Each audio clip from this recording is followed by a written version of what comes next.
kembali lagi di podcast Tiga Sekawan. Saya di sini bakal mengundang teman-teman saya yang telah mengamati tentang agama Konghucu. Oke, silakan teman-temanku, silakan merapat, kita berdiskusi di sini. Oke, perkenalkan, nama saya Nur Hadi. Namanya perkenalkan, ini teman saya. Nama saya Pegal Dio. Perkenalkan. Saya Zid Ahmad Mujahid. Kenalkan. Saya Madius Moino. Oke, jadi kita di sini duduk berempat untuk membahas tentang agama Konghucu yang kita jarang dengar di kehidupan sehari-hari. Matiin dulu. Oke, jadi saya bakal mengajukan pertanyaan pertama kepada teman kami yang Buddhis. Apa sih perbedaan cara ibadahnya orang Konghucu dan orang Buddhis itu? Menurut pandangan Anda? Kalau menurut pandangan saya ya, kalau di agama Konghucu tuh dia tuh sembahyang menggunakan dupa atau yang biasa kita lihat tuh dari bambu, terus kayak ada dikasih apa ya, seperti bisa dibakar lah pokoknya. Nah, dupa tuh biasanya ada warna merah, warna hitam, coklat. Terus kalau untuk agama Buddha sendiri dia tidak menggunakan dupa, dia paling hanya mengepakkan tangan seperti inilah. Minal aidin seperti itulah kurang Jadi lebih ya. itu adalah simbol dari agama masing-masing. Mungkin kalau dari Buddhis itu cuman kayak gini. Kalau dari Konghucu itu menggunakan dupa. Yang pernah saya dengar dari teman-teman Konghucu lainnya itu apa sih makna dari dupa yang ganjil itu? Kalau makna dupa ganjil tuh, dupa kan ada kita pakai biasa agama Konghucu tuh 3, 7 dipasang ganjil lah. Iya. Kalau 3 tuh yang pernah saya tahu tuh dia untuk berdoa ke Tuhan untuk keseluruhan lah. Lalu untuk yang 7 atau 5 gitu saya rada lupa, dia tuh buat ke dewa bumi. Lalu untuk sisanya masih ada, cuma itu kan terlalu banyak. Oh, jadi itu jadi kesimpulannya adalah setiap dupa itu memiliki arti yang atau makna yang berbeda-beda ya guys ya. Oke, selanjutnya saya bakal mengajukan pertanyaan kedua terhadap teman saya yang muslim. Makanan apakah yang disajikan dalam upacara Konghucu yang telah Anda dapatkan informasinya? Hasil dari survei saya, yang biasanya disajikan di upacara Konghucu pertama kue keranjang atau sebutannya niango, dan bermacam daging, ayam, babi, dan ikan, dan nasi, jajanan pasar, dan juga sajian samsem. Jadi itu guys, jadi mungkin sajian itu biasanya mungkin ada di bulan-bulan menjelang atau saat tahun baru Cina, atau biasa disebut orang Indonesia itu Imlek. Iya, gitu. Oh, itu jadi adalah makna-makna dari makanan yang disajikan ketika waktu Imlek. Iya. Berarti Jadi- kasarnya Imlek mah di adat Konghucu ya. Ya biasanya itu, makanya tuh ada simbol-simbol makanan-makanan tentu. Ada kue keranjang, ada ikan bandeng. Kenapa banyak?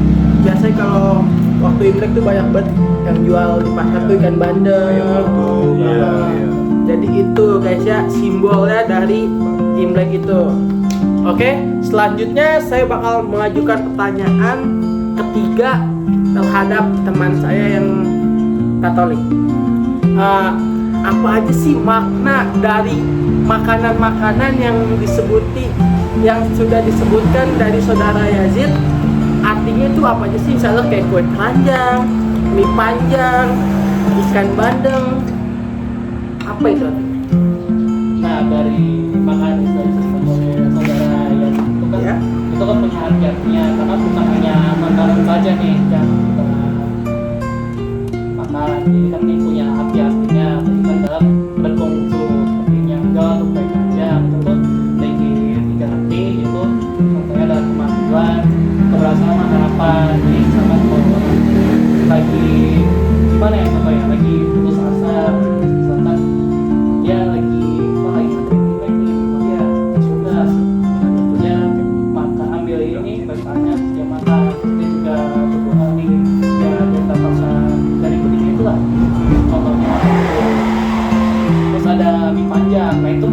dari nama istri kan udah kelihatan tuh panjang, artinya kan itu melambangkan umur panjang gitu kan.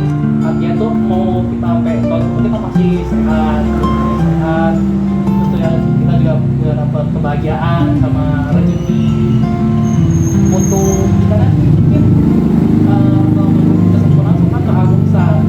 Jadi kalau misalkan kita baru nikah, wah pengen gitu nih keluarga yang harmonis sama sempurna, udah pas kita udah nikah. Jadi kita meskipun cuma kata-kata tapi juga untuk istri kan itu kan kemarin kan kalau di gue itu kan emas kan. Nah itu tuh dia tuh kayak bapak emas, kayak mama kan kekayaan. Itu juga ada juga. Berarti kita harus mengelukis setiap hari. Biar apa? Biar Biar kita kaya. kaya semuanya. Iya, lu juga bisa. Terus yang terakhir itu tuh juga ikan bandeng sama lagi apa yang beda itu dia juga ada rezeki untuk iman kita. Rezeki itu cuma begitu tapi juga banyak. Kalau misalkan kita buka bisnis nih, bisnis makanan, kalau misalkan kita buka bisnis buat memperbaiki amal itu juga bisa. Jadi mau pelanggan kita bikin kebanyakan itu kita masih istilahnya walaupun di waktu kita lagi susah. Oh, jadi mungkin kesimpulannya begini. Kenapa kue keranjang itu biasa mendapat apa iniannya biasa tuh untuk melambangkan kemajuan, keberhasilan dan harapan. Saya pernah juga dikasih kue keranjang sama teman saya yang lucu. Mungkin dia bisa mengartikan dalam mendoakan yang memberinya juga atau sebaliknya yang dikasihnya juga itu biar mendapatkan kemajuan untuk hidupnya, keluarganya, Amin. keberhasilan untuk dirinya, orang Amin. sekitar semuanya, Amin. dan rezeki juga. Amin. Jadi itu maknanya ya Iya. teman-teman. Oke, terima kasih. Selanjutnya saya bakal mengajukan pertanyaan berikutnya ke saudara Yazid. Apa sih arti simbol-simbol dalam agama Konghucu yang telah Anda dapatkan informasinya? Yang saya temui ada pertama yaitu genta atau mudo dan yin yang dan tian. Genta atau mudo dilambangkan tripusaka, bijaksana, cinta kasih dan berani. Yin yang memiliki arti mendalam tentang keharmonisan, keseimbangan, dan hubungan manusia dengan Tuhan. Dan terakhir, tian diartikan dengan Tuhan sebagai objek yang maha ada, maha sempurna, khalik semesta alam, maha positif dan proaktif. Begitu. Oke, jadi kita juga di sini juga baru tahu. Jadi arti-arti dari simbol. Mungkin yang suka nonton anime Naruto tuh sering mendengarkan yang namanya yin dan yang. Nah, ini arti sesungguhnya yin dan yang dalam agama Konghucu. Jadi seperti itu. Cinta yang tuh dari Cina ya. Kemungkinan besar sih iya dari Cina. Dari Cina. Soalnya kan yang saya tahu juga kan agama Konghucu kan emang berasal dari Cina ya. Iya. Iya, dan yin yang itu bahasa Cina. Iya. Mungkin saya bakal menjawab pertanyaan dari ada yang komen juga begini. Bagaimana pandangan Konghucu terhadap hubungan antar alam semesta dengan Tuhan? Hubungan antar manusia, alam semesta dan Tuhan atau Tien. Biasanya kalau di Konghucu itu Tuhan biasa disebutnya Tien. Dipandang sebagai bagian dari sebuah harmonis yang saling terkait. Konsep ini mencerminkan dalam keyakinan bahwa alam semesta memiliki tataan yang disebut Dao atau bisa dijelaskan dalam jalan atau cara yang harus diikuti oleh manusia untuk mencapai kehidupan harmonis. Jadi kurang lebihnya kita tuh harus, kalau pandangan Konghucu ya, jadi kita tuh harus mengikuti ajaran yang Tuhan berikan terhadap manusia-manusia ini. Kalau kita mengikuti pandangan Tuhan, mungkin hidupnya tuh bakal harmonis, bakal sejahtera, damai, tentram.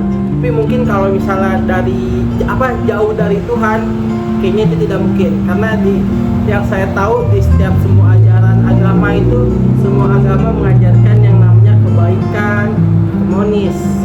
Jadi seperti itu. Jadi mungkin kesimpulan yang kita dapatkan dari podcast ini, menurut Saudara Yazid mungkin apa? Ada atau Saudara Gio atau Saudara Moreno, kesimpulannya? Menurut saya sih agama Konghucu itu merupakan agama yang harmonis ya. Gak cuma Konghucu sih, semua agama.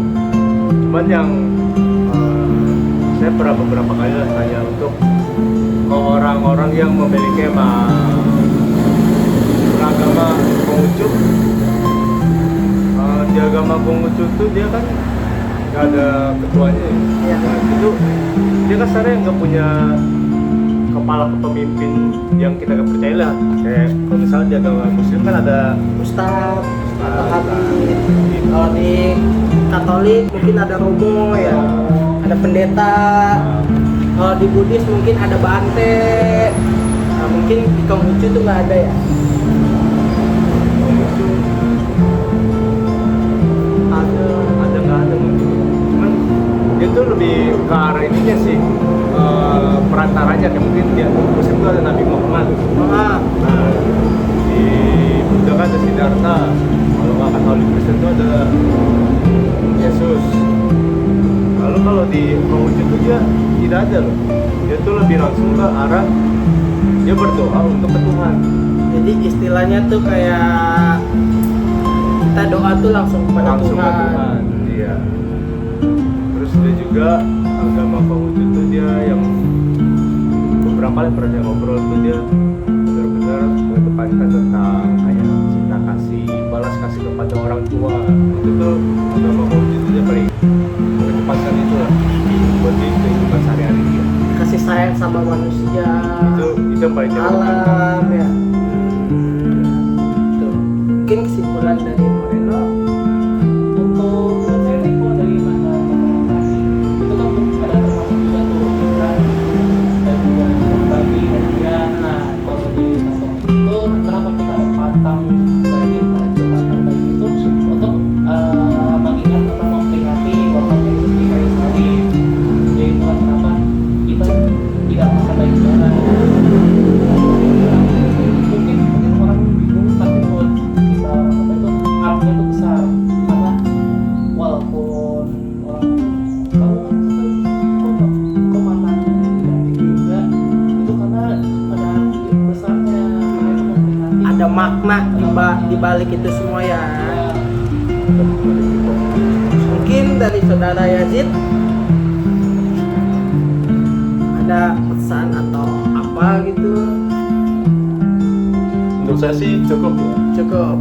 Nah, mungkin dari saya, mungkin kalau dari saya sih pandangan saya terhadap agama Konghucu ini mungkin sangat cinta kasih terhadap manusia, hewan, alam dan juga alam sekitar semua dan seisi bumi ini yang melambangkan kasih sayang. Dan itu menurut saya itu bagus. Itu sih saya baru pertama juga mendengar gitu. Jadi saya mendapatkan ilmu baru terhadap agama Konghucu yang emang jarang banget saya dengar di kehidupan saya sehari-hari. Itu paling jarang. Jadi saya baru tahu tentang agama Konghucu ini baru saat ini saya baru tahu. Itu pengalaman baru buat saya. Jadi makin indahnya Indonesia adalah ketika seperti kami nih, kita di sini duduk, kita berbeda-beda agama, tapi kita bisa menjadi satu dalam kebangsaan. kita nggak usah yang namanya ribut. Kalau kita bisa damai tentram semua agama, itu pasti bakal indah seperti kita.